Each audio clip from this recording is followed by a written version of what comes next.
Bonjour à tous et bienvenue dans cette nouvelle vidéo sur ma chaîne YouTube. Et on se retrouve aujourd'hui avec la critique de l'épisode 3 et 4 de The 100, les 100.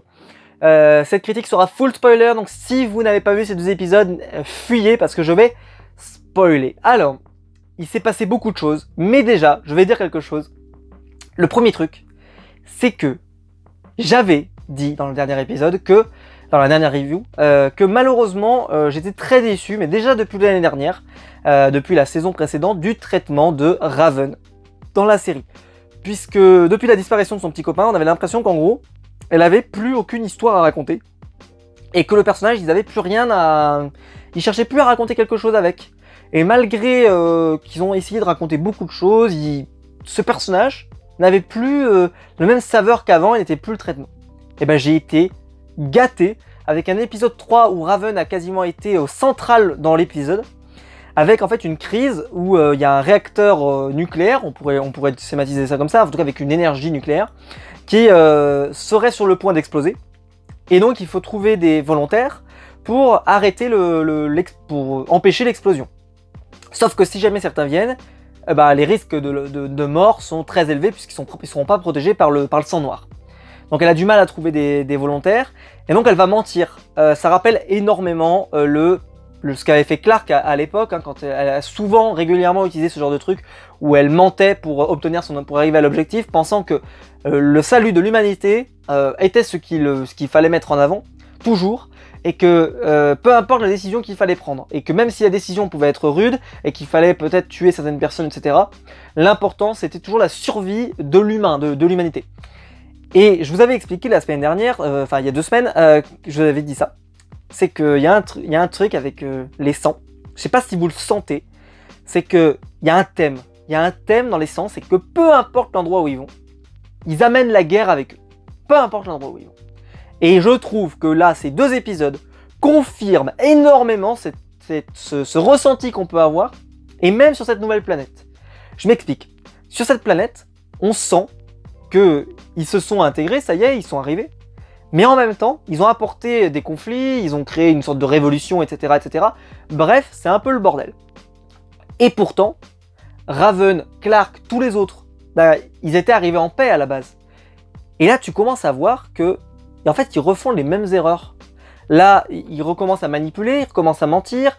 Alors, c'est du pur... si jamais vous n'avez pas aimé ces épisodes, c'est du pur The 100. C'est du pur les 100. Cherchez pas, c'est du pur.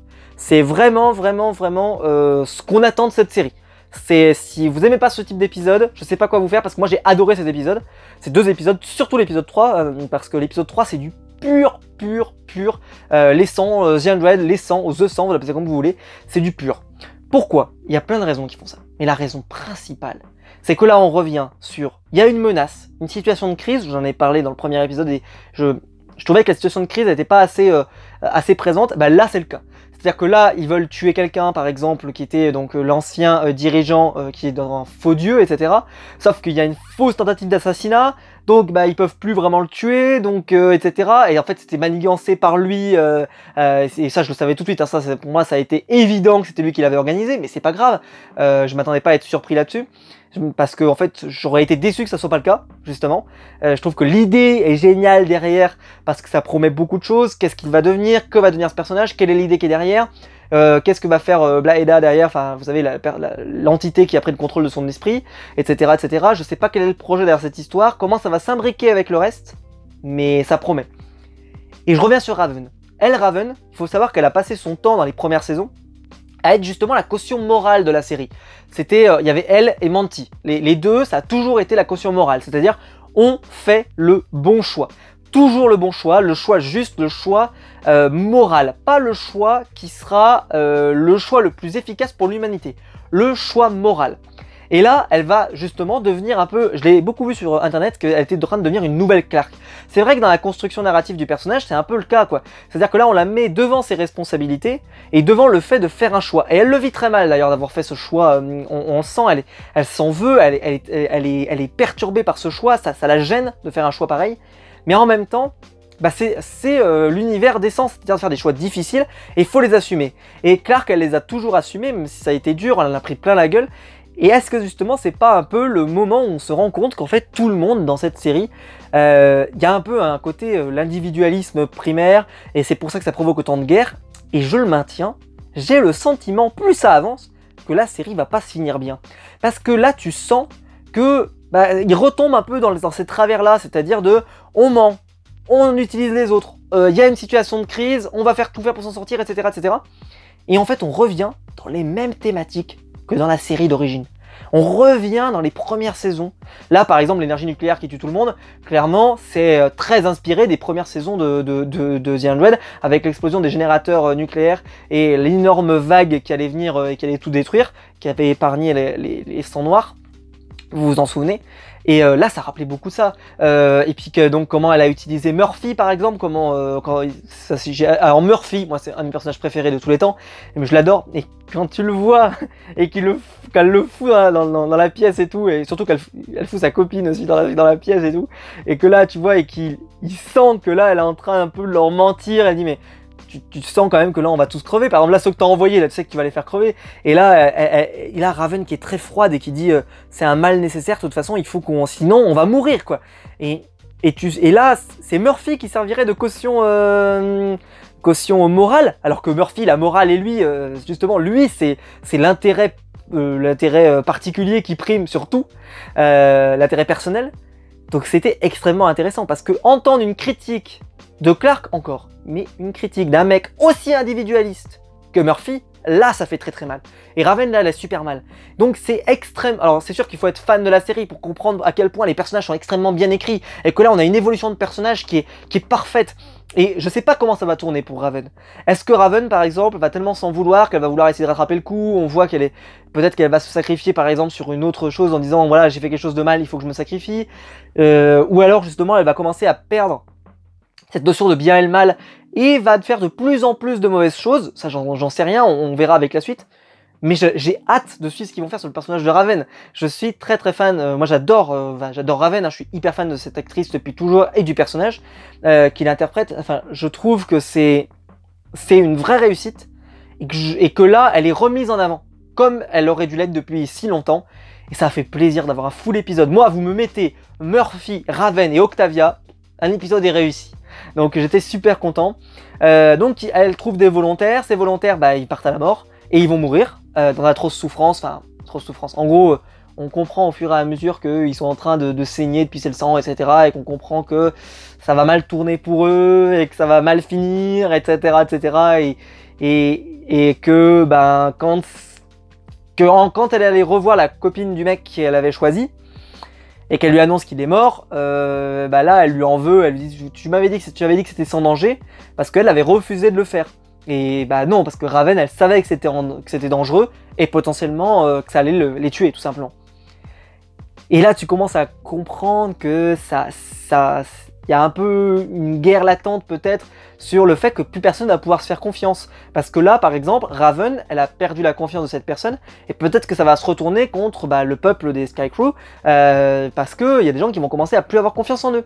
Surtout qu'ils viennent de perdre encore en plus une partie de leur peuple, en tout cas des personnes qui étaient leur soutien, puisqu'ils ont découvert que la puce qui était le commandant était morte, était décédée, qu'il n'y avait plus de commandant. Donc, pourquoi ils écouteraient Maddie, ça n'a plus aucun intérêt puisque ce n'est plus la Lord Commander. Donc, qu'est-ce qui se passe? Que c'était plus la Commander. Donc là, il y a une scission et ils n'arrivent plus à avoir des volontaires pour justement fermer ce réacteur. J'ai trouvé ça, là c'est pareil, encore une guerre qui pourrait arriver. Et nous on sait en plus, parce que nous on suit la série en entier, qu'il y a peut-être un peuple hostile qui arrive, même si moi je pensais qu'ils n'étaient pas forcément hostiles, on en parlera juste après dans l'épisode 4, mais qu'il y a une nouvelle zone qui arrive et tiens, est-ce qu'ils sont hostiles? Est-ce qu'ils sont avec nous? Est-ce qu'ils pourraient être nos amis? Est-ce qu'ils pourraient être des gens avec qui on pourrait s'allier pour faire une alliance? J'en sais rien. On verra. Ce qu'il faut comprendre derrière, c'est que là, on repart sur une situation de crise. Et cette situation de crise, est-ce qu'elle va pas encore provoquer un énorme problème qui va rendre la Terre non vivable? Et alors, ce qui serait bien, et je le fais là, c'est une pure théorie, ce qui serait bien, c'est que justement à la fin de la série, soit ça se termine très mal, c'est-à-dire que là, il tue toute l'humanité et que c'est la fin, et un peu, l'homme provoque la fin de l'homme, ou alors que cette fois-ci, cette fois-ci, eh bien, Clark fasse le choix moral et décide, dans une des dernières décisions qui serait proposée par la série, et ben, par exemple de sauver certaines personnes et donc peut-être de sacrifier par exemple ses meilleurs amis, peut-être Bellamy par exemple, peut-être etc. Faire un sacrifice qui serait difficile, mais qui serait bien pour l'humanité en fait, et pour repartir sur des bases saines. Donc on verra ce que ça va donner, mais à mon avis, soit ça va finir sur une sorte de l'humain, il est bon et il peut le devenir, ou alors ça va finir en gros, l'humain c'est une vraie saloperie, et en fait, peu importe l'endroit où il s'installe, il y a tellement d'ego dans l'humain que ça va finir par exploser. Donc tout ça, ça s'est produit, on va dire, dans cette même partie d'épisode. Donc ça nous a servi de fil conducteur sur tout le long de la série, sur tout le long de l'épisode. Bon, le réacteur a été coupé, donc tout va bien, il n'y aura pas d'explosion, etc. Et après, donc, on a vu l'arrivée de ces nouveaux personnages qu'on ne connaît pas encore, qui viennent de cet espace parallèle, enfin, on n'en savait pas encore autant. Voilà, en tout cas, ils viennent de cette zone où il faut traverser l'anomalie pour rentrer. Mais on n'en savait pas plus. Épisode 4, ce que j'aime beaucoup dans sa construction narrative de la série, c'est que ils font un épisode où ça se passe dans notre timeline à nous. Vous avez beaucoup parlé des timelines, vous vous souvenez. Et là, l'épisode suivant est un épisode qui concerne énormément la timeline dans lequel sont enfermés les personnages qui sont sur cette fameuse prison. Et je vous avais dit, je maintiens quand même mes propos, parce que pour moi, une prison doit enfermer des criminels. Donc, si on enferme des criminels dans une prison, ça veut donc dire que les personnes qui sont là-bas sont des personnes positives, sont des personnes qui ont bon fond. C'est ce qui me paraît évident pour moi. Enfin, ce qui me paraissait évident. Donc, ça voulait peut-être dire que ces personnages-là, qu'on ne connaît pas encore, mais sont peut-être les bons de l'histoire, et que ceux qui sont là sont peut-être les mauvais. Sauf que là, on a découvert on a beaucoup échangé, ce qu'on n'avait pas fait, je pense, avant, hein, surtout avec Hope, qui était une jeune enfant, avait pas forcément eu des discussions extrêmement intéressantes sur le monde d'en face. Donc ça manquait, je trouve. Alors que là, si jamais vous avez bien réfléchi à comment la série a été construite, et comment la série s'est avancée là avec l'épisode, en fait, il y a une évidence qui sort. Et l'évidence, quand je vais vous la dire, vous allez vous dire, mais c'est que là, il y a un truc un peu religieux qui est en train de nous balancer. C'est fou, comme ça rappelle beaucoup une des premières saisons de The 100, avec le côté une religion où il fallait avaler une pastille, vous vous souvenez. Et donc, en fait, là, on est un peu dans une sorte d'apothéose. Je sais pas si vous voyez ce que je veux dire. C'est-à-dire qu'on est en train de revenir sur toutes les thématiques qui ont fait The 100, et qui ont fait que ça a terminé mal. Je sais pas si vous voyez je sais pas si vous voyez où je veux en venir. C'est-à-dire que là, on a un peu l'impression qu'on est en train de refaire exactement le même schéma qui nous a mené à la destruction totale de la vie sur Terre, et qu'elle est devenue inhabitable et qu'ils ont dû déménager. Et t'as un peu le sentiment que là, on est dans une boucle infernale, et que on espère que la fin sera pas la même. Mais là, on revient sur cette thématique. Et donc, peut-être que ça va mal finir. C'est vrai que je reviens sur cette idée que ça va peut-être mal finir. Et donc on comprend déjà, par exemple, là c'est une prison. Mais que cette prison, en fait, elle enfermerait des gens qui auraient un statut, on te parle beaucoup de statut, on te parle d'écriture sur le visage qui montrerait par exemple que tu as atteint un tel niveau, par exemple, dans ta vie en tant que... Voilà, il y a plein d'informations comme ça qui sont distillées. On te parle un peu d'Octavien, on te parle de Diyoza, mais on t'en dit pas plus. Il y a des stratégies qui sont menées. Là, ils sont à 3 sur cette île à attendre que justement le prisonnier vienne à eux. Donc, elle leur dit qu'elle a une stratégie, Hope, ce qui est assez marrant parce que elle refait exactement la même chose qu'elle avait faite lorsqu'elle avait retrouvé le même homme qu'elle avait eu la dernière fois. Et elle refait exactement pareil, elle reprend l'idée. Moi, j'ai trouvé ça absolument génial. Parce que c'est exactement ce qu'on attend en fait de la série, c'est-à-dire où justement il y a un peu un jeu de menteur, un peu, vous voyez l'idée, et de poker menteur, c'est ce que je cherchais. Et j'ai trouvé ça assez génial parce que il y a des gens qui jouent bien et puis d'autres qui jouent un peu moins bien. Et ça, c'est pas forcément toujours le côté qui me manque. Je pense en particulier à Echo par exemple, qui est un personnage que je suis pas très fan moi, du personnage d'Echo, j'ai jamais trop accroché. Je trouve que la relation qu'elle a avec Bellamy, je ne sais pas pourquoi, mais j'ai jamais cru à l'écran. Je ne sais pas pourquoi, j'arrive pas à me l'expliquer, parce que pourtant c'est pas mal écrit, c'est pas mal construit ou quoi que ce soit, c'est juste que je n'y crois pas malheureusement. Mais là, on a retrouvé, et c'est toi je vous dis qu'il y a une sorte de retour en arrière un peu. Et ben on a retrouvé la Echo du début. C'est-à-dire celle individualiste, qui n'hésite pas, qui, si elle peut tuer quelqu'un pour aller plus loin, elle le fera. Qu'elle peut prévoir un truc sur le temps long et attendre avec attention, attentivement, je devrais dire, le bon moment, puis elle va le tuer, c'est ce qui va se produire, puisqu'elle va essayer, elle va trahir, puisqu'elle va tuer tout le monde, cette fois-ci en disant que pourtant elle avait promis de ne tuer personne, donc c'est extrêmement intéressant, puisque là, elle avait promis de ne tuer personne. Donc encore une fois, il y a cette idée qu'on revient sur sa promesse, qu'il y a du mensonge, etc. Et peut-être que ça va se retourner contre eux. C'est-à-dire que tout le monde commence à un peu trop mentir dans cette histoire, et peut-être que ça va leur porter préjudice. Et bon, bah, le but de cet épisode, clairement, c'est d'arriver dans ce nouveau monde qu'on ne connaît pas encore. Donc on commence à, je l'avais expliqué la dernière fois, c'est que ça avait l'air d'être donc de la téléportation pour pouvoir se déplacer de planète en planète, d'univers en univers peut-être, en tout cas on ne sait pas. Nous on a découvert donc du côté de Clark et de Raven, etc., qu'il y avait toute une idée derrière pour essayer de passer de l'autre côté, pour essayer de retrouver Bellamy et les autres. Et qu'en même temps, on commence à voir que ce peuple n'est pas si sympa que ça, et un peu hostile. Ça pose question. Voilà, ça pose question. Est-ce que vraiment ils sont méchants? Je reste là-dessus. Hein. Est-ce qu'ils sont vraiment méchants? Est-ce que donc on va repartir sur un truc un peu religieux? Et donc là, avec le côté des faux dieux, est-ce qu'on va rajouter là, est-ce qu'on va faire venir des nouveaux dieux qui vont devoir s'opposer à ces anciens faux dieux? Est-ce que c'est ça le grand conflit qui arrive dans The Hundred et qui va foutre le bordel?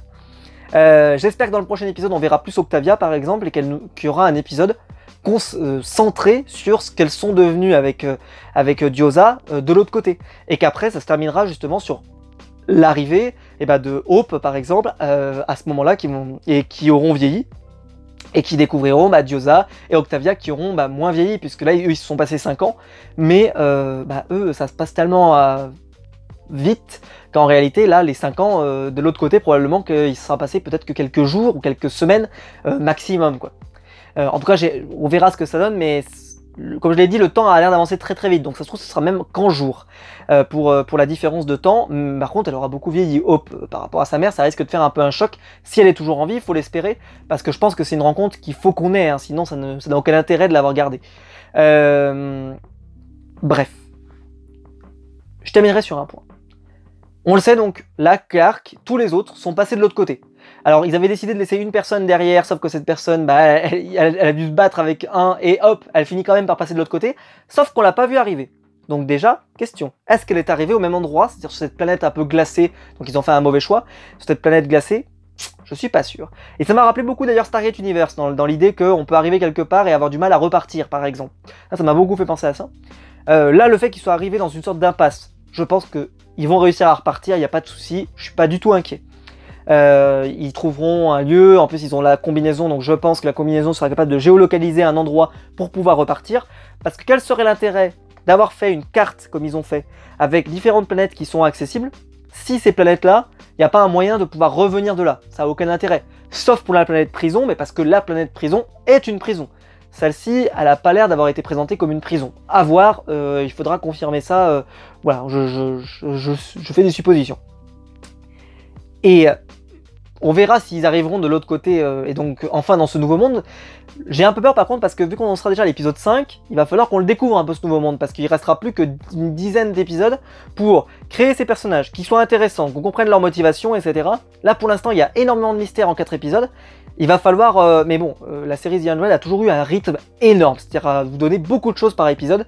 Là par exemple j'ai trouvé qu'en 2 épisodes on a eu beaucoup d'informations. Peut-être que par exemple c'est avec l'épisode voilà, où ils attendent 5 ans et peut-être un peu long, mais ça nous a apporté d'autres infos. Et au fur et à mesure, on commence à avoir un peu les pièces de l'échiquier.